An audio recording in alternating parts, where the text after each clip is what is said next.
다 같이 사도신경 하심으로 신앙 고백하도록 하겠습니다.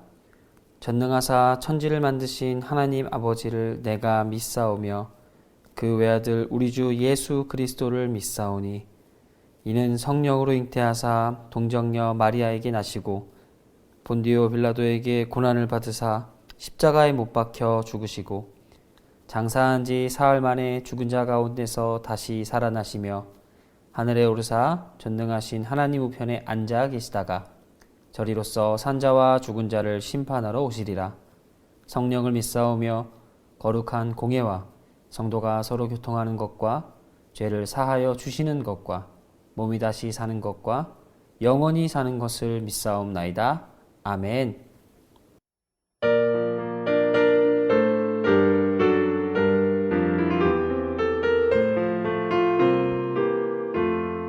천사 찬송하기를 거룩하신 주께 영광 돌려보내세. 구주 오늘 나셨네. 크고 작은 나라들 기뻐하다 하여라. 영광 받을 왕의 왕 베들레헴 나신 주. 영광 받을 왕의 왕 베들레헴 나신 주. 오늘 나신 예수는 하늘에서 내려와 천여 몸에 나셔서 사람 몸을 입었네. 세상 모든 사람들 영원하신 주님께 영광 돌려보내며 높이 찬양하여라. 영광 돌려보내며 높이 찬양하여라. 의로우신 예수는 평화의 왕이시고 세상 빛이 되시며 우리 생명 되시네. 죄인들을 불러서 거듭나게 하시고 영생하게 하시니 왕께 찬양하여라. 영생하게 하시니 왕께 찬양하여라.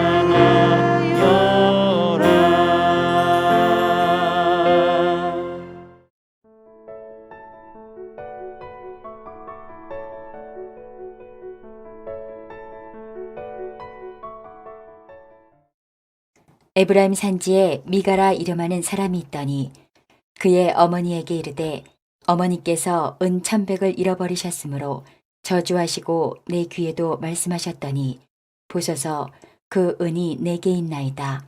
내가 그것을 가졌나이다 하니 그의 어머니가 이르되 내 아들이 여호와께 복 받기를 원하노라 하니라.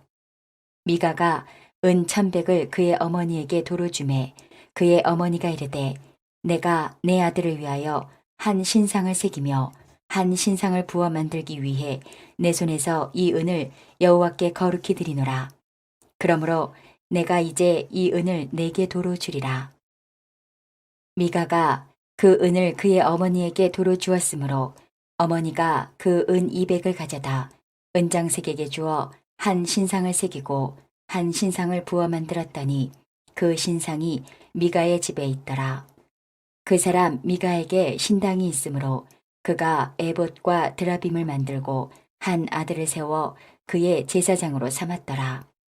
그때에는 이스라엘에 왕이 없었으므로 사람마다 자기 소견에 옳은 대로 행하였더라. 유다 가족에 속한 유다 베들레헴에 한 청년이 있었으니 그는 레위인으로서 거기서 거류하였더라. 그 사람이 거주할 곳을 찾고자 하여 그 성읍 유다 베들레헴을 떠나 가다가 에브라임 산지로 가서 미가의 집에 이르매 미가가 그에게 묻되 너는 어디서부터 오느냐 하니 그가 이르되 나는 유다 베들레헴의 레위인으로서 거류할 곳을 찾으러 가노라 하는지라. 미가가 그에게 이르되 내가 나와 함께 거주하며 나를 위하여 아버지와 제사장이 되라. 내가 해마다 은 10과 의복 1벌과 먹을 것을 주리라 하므로 그 레위인이 들어갔더라. 그 레위인이 그 사람과 함께 거주하기를 만족하게 생각했으니 이는 그 청년이 미가의 아들 중 하나같이 됨이라. 미가가 그 레위인을 거룩하게 구별하매 그 청년이 미가의 제사장이 되어 그 집에 있었더라. 이에 미가가 이르되 레위인이 내 제사장이 되었으니 이제 여호와께서 내게 복 주실 줄을 아노라 하니라. 이스라엘의 마지막 사사 삼손의 이야기를 끝으로 사사기는 끝난 것처럼 보이게 됩니다. 하지만 아직 끝나지 않았습니다. 그리고 사사기의 핵심 말씀인 17장 6절 말씀이 등장하게 됩니다. 그때에는 이스라엘의 왕이 없었으므로 사람마다 자기의 소견에 오른 대로 행하였더라.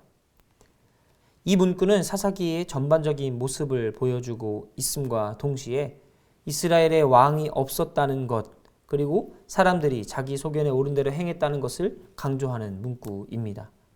이스라엘의 삶의 모든 전반의 모습들이 이랬다는 것이죠.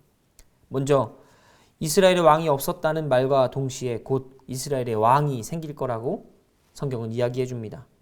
그렇습니다. 사무엘서를 통해서 이스라엘의 왕이 세워지게 되는 것이죠. 왜 이스라엘은 왕을 원했을까 보자면 이 이방 국가들이 했던 그런 모습들 때문에 이스라엘은 왕을 원했습니다. 자신들을 대신해서 전쟁에 나가줄 사람, 자신들을 대신해서 전투에 나가 싸워 이방 국가들을 굴복시켜 이스라엘의 이름을 만천하에 떨치고 이방 국가들로 하여금 이스라엘을 이름만 들으면 벌벌 떨게 만드는 그런 사람이 이스라엘에게 필요했다는 것이지요. 또한 이스라엘은 이러한 모습과 동시에 각자 자신의 소견에 옳은 대로 행했다고 이야기합니다. 이스라엘의 소견에 옳은 대로 행했다는 것은 이스라엘이 만든 룰과 규칙과 규범들을 통해서 살아갔다는 것이지요. 그들의 삶은 때론 엉터리 규칙과 잘못된 습관들, 이런 것들로 뒤범벅되어서 그들의 삶을 살아가게 됩니다. 하나님이 주신 규칙은 없어지고 자신들, 사람들의 규칙만 남게 되었다는 것이지요. 왜 이스라엘은 왕 없이 이런 방황하는 모습을 살게 되었을까요? 이 질문에 우리는 다시 한번 생각해 볼 수 있습니다. 무엇을 생각해 볼 수 있냐면 이스라엘의 진정 왕이 없었는가를 생각해 볼 수 있다는 것이지요. 이스라엘의 왕이 없었습니까? 아닙니다. 하나님께서는 처음부터 이스라엘의 왕이셨습니다. 하나님은 이스라엘 대신에 전쟁에 나가셨고 언제나 앞장서셨으며 이스라엘이 가야 할 때와 멈춰야 할 때를 알려주셨습니다. 또한 이스라엘 백성들이 잘 살 수 있도록 규칙을 만들어 주셨고 그 규칙 안에 살면 항상 평온하고 평화롭게 살게 만들어 주셨습니다. 이스라엘이 굶을 때에는 항상 하나님께서 음식을 준비해 주셨고 그들의 삶에서 꼭 필요한 것들을 미리 예비하시어 이스라엘이 가질 수 있도록 그 앞에 미리미리 준비해 주셨습니다. 하지만 이스라엘은 하나님의 이러한 모습에도 불구하고 이방 국가들을 보며 그들의 문화를 따라가게 됩니다. 사실 이스라엘은 왕이 있음 없음보다는 그냥 두 눈 감고 두 귀 닫고 스스로 하고 싶은 대로 선택적 보기와 선택적 듣기를 했다는 것입니다. 이스라엘의 왕은 언제나 한 분이었지만 이스라엘이 원하는 왕은 아니었다는 것이지요. 항상 함께 하시던 하나님은 이스라엘에게 있어서 보이지 않는 존재, 들리지 않는 존재가 되셨습니다. 결론부터 말씀드리자면 이스라엘이 잘못된 길을 가게 된 것은 하나님을 제대로 알지 못했음에서 시작됩니다. 그들은 하나님을 찾긴 했어도 잘못 구하거나 하나님에 대해 오해된 사실들만 갖고 있는 사람들이었습니다. 왜 그랬을까요? 그들에게 바른 신앙이 전수되지 않았기 때문입니다. 그렇기 때문에 각자 자기 소견에 오른 대로 살았던 것이지요. 그 대표적인 이야기가 오늘 본문에 등장하는 미가의 이야기입니다. 미가는 에브라임 산지에 사는 이스라엘 사람이었습니다. 하지만 그의 삶에 있어서 잘못된 신앙 교육은 그의 삶을 뒤틀린 신앙관으로 뒤덮이게 만듭니다. 미가, 그의 이름은 하나님, 여호와와 같은 이는 누구인가 라는 뜻을 갖고 있지만 그의 삶에 있어서 하나님은 뒤틀리고 잘못된 신앙관으로 존재하는 분이셨습니다. 이 이야기는 그의 삶의 이야기, 오늘 등장한 이야기를 통해서 알 수 있는데요. 그의 어머니가 잃어버렸던 은을 찾게 됩니다. 그 은은 그의 아들이 갖고 있었죠. 미가가 갖고 있었던 것입니다. 미가는 그 은을 어머니께 드렸지만 어머니는 이걸 통해서 하나님께 영광 돌린다고 이야기하지만 결국 미가를 위해서 신상을 만들게 됩니다. 이게 어디가 하나님을 위한 일입니까? 하지만 미가의 어머니는 이를 통해서 하나님께 영광을 돌린다고 이야기합니다. 여기서 끝나지 않고 미가는 그 집에 에봇과 또 드라빔을 만들고 신당을 짓습니다. 그리고 그 신당을 관리할 제사장을 자신의 아들 중에서 두게 됩니다. 시간이 지나 여호와의 성소를 떠난 레위인을 만난 미가는 그 사람에게 자신 개인의 제사장이 되어달라고 이야기합니다. 레위인을 개인이 매수하는 것이지요. 이러한 모습을 통해서 미가가 분명 무언가 뒤틀리고 잘못된 신앙관을 갖고 있다는 것을 우리는 알 수 있습니다. 하지만 미가의 생각 속에서 이 모든 행위는 다 하나님을 위한 행위였고 하나님께 복받기 위한 행위라고 그는 굳게 믿고 있었습니다. 당시 이 레위인이 이스라엘 베들레헴을 떠나게 된 이유는 시대적 배경으로 볼 때에 이스라엘 백성들이 해야 할 일을 하지 않았기 때문에 이 레위인은 떠난 것으로 보입니다. 하나님을 모르고 하나님을 저버리고 그 두 눈을 감고 두 귀를 닫고 사는 이스라엘 백성들이 하나님께서 선택한 레위인들을 잘 섬겼을까요? 레위인들은 지파가 없기 때문에 모든 지파에서 나눠주는 분깃으로 살아가야 합니다. 하지만 그 분깃이 없어지자 그곳을 베들레헴을 하나님의 성지를 떠나는 레위인들이 생겨났다는 것이지요. 오늘 등장한 레위인도 그런 청년 중에 한 명이라고 생각됩니다. 결국 그는 레위인으로서 하나님의 성소를 지키지 못했고 그곳을 떠나게 됩니다. 그리고 미가를 만나게 되죠. 이에 미가는 그를 자신의 제사장, 개인의 제사장으로 맞아들이게 되고 이에 대해 성경 13절은 이렇게 기록하고 있습니다.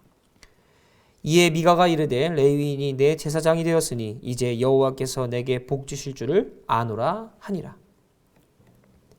미가의 생각 속에서 하나님의 신당을 갖추고 개인 신당을 갖추는 게 중요한 게 아니라 하나님께 영광을 드릴 공간을 갖는 것 자체가 하나님께 영광이라고 생각했다는 것이지요. 다르게 생각하자면 이스라엘 많은 사람들이 이렇게 생각했다는 것입니다. 이스라엘에게는 하나님께 대한 바른 신앙이 있어야 했지만 그들은 잘못된 신앙 전수로 인해서 뒤틀리고 잘못된 신앙관을 갖고 있었다는 것입니다. 미가 이러한 행동은 하나님께 복받는 것에 기인합니다. 하지만 뒤틀린 신앙가는 결국 하나님께 범죄를 하도록 만들어 버립니다. 이스라엘 백성들도 그렇게 살아온 것이죠. 바른 신앙과는 가정에서 전수됩니다. 교회에서 전수됩니다. 그리고 이것은 말이 아닌 행동으로 전수되는 것이지요. 미가의 어머니가 그렇게 살았기 때문에 미가도 보고 들은 것을 행하며 사는 것입니다. 미가의 어머니가 미가를 위한 신상을 만들었듯이 미가도 자신을 위한 개인을 위한 신당을 만들고 에봇을 만들고 드라빔을 만들고 각종 신상들로 채워가며 하나님을 위한 것이라고 뒤틀린 신앙관에서 살아간다는 것입니다. 사랑하는 성도 여러분, 오늘 사사기의 말씀을 읽으면서 우리는 어떠한 생각이 듭니까? 바른 신앙을 전수해야겠다라는 생각이 들지 않으십니까? 사사기 핵심 말씀인 17장 6절의 말씀을 뒤집어 생각해 보면 우리가 어떻게 살아야 할지 그 해답이 보이는 것 같습니다.